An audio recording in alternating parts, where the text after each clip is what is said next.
Farmer fans. Welcome to this week's version of the Coaches Show. Again, another football edition with Coach Quinlan. Coach, we'll go ahead and get right into it. I guess anyone that attended the game or tuned in saw one really big change out there on offense. Caden Norman in there under quarterback. Let's talk a little bit about that. How do you think Caden did? Why was he there? Yeah, ultimately, he was there because Brady got injured in a baseball tournament on the Saturday prior to our game. It was something that we knew he was going to play in. It was something that we had agreed to him going to play for the team that he plays it with in the summer. I mean, it's a big showcase for colleges and Major League Baseball teams. So we wanted to give him that opportunity, and it was a fluke deal that, created the issue. But, Caden stepped up, and I thought he played pretty well. I mean, under the circumstances, and having 9 games of experience, it's easier for us to throw that second guy in there and let him roll. Well, it's not often that you lose a starting quarterback and replace him with a guy that has varsity starting experience. So Exactly. Lucky for him to get that experience last year. He threw the ball well. We threw the ball a lot in the second half. And again, for a guy that kind of gets thrown in there with a short notice like he did, it seemed like he did pretty well. Yeah, no, and Van Alstyne made us throw the football. They decided they were going to pack the box and stop the run, and they had 9 guys in the box and manned us up and said, if you're going to beat us, you're going to do it throwing the football. So, it created a situation where he had to throw more than what we probably planned on throwing him. But, overall he did a good job. It was accurate with his passes.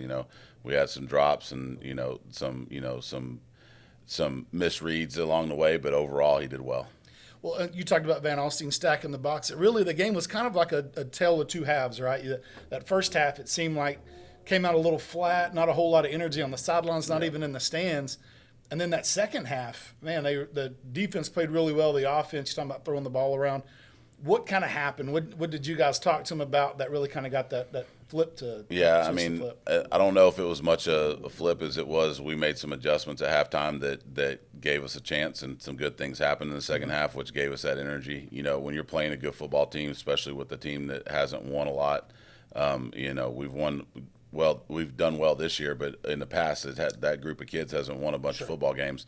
So they're still learning how to go through that process. And, you're coming in playing a good football team, probably picked to not win that game. And, they needed something good to happen early, and it didn't happen early. Right. And then when we came out in the second half, made a couple of stops, got the offense going a little better, all of a sudden, we made a ball game out of it. Absolutely. And I take some of that. I'll take some of that heat because we didn't make the adjustments quick enough. Looking back at it, I think that we should have made those adjustments earlier in the second half or in the first half, so that we didn't have to wait till halftime to see it. But that's we're learning too as a coaching staff, and that's something we've got to be better at going forward.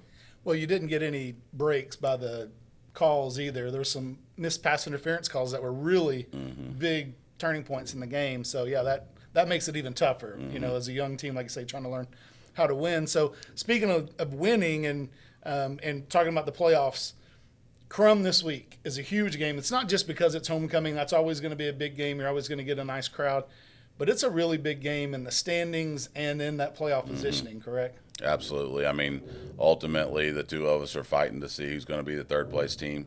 And, a win here sets us up to be in the playoffs. A loss, now we've got scenarios where we've got to have some help from some other people, and we want to hold our destiny in our own hands, so this becomes a huge game.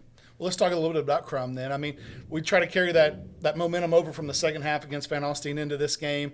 What do you see from them on film? You guys have a pretty good idea of what you want to do? Yeah, I mean, they're a disciplined football team. They play hard. They're going to throw the ball around a little bit more. Their quarterback's not as mobile as what we played against last week.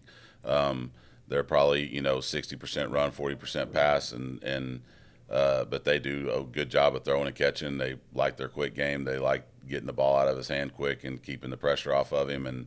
And so we're going to have do some things to get him off of his throwing point, and we're going to have to stop the run and make him have to throw the ball a little bit more and get him uncomfortable back there. And then, offensively, they're just sound. They don't do anything real flashy defensively. They're an odd defensive front. They're going to be in a 3-4, and they're going to, they slant the front a little bit, but outside of that, they don't bring a lot of pressure, and they just play good football. So They're probably going to man us up. We're probably going to see a lot of what we just saw against Van Alstyne.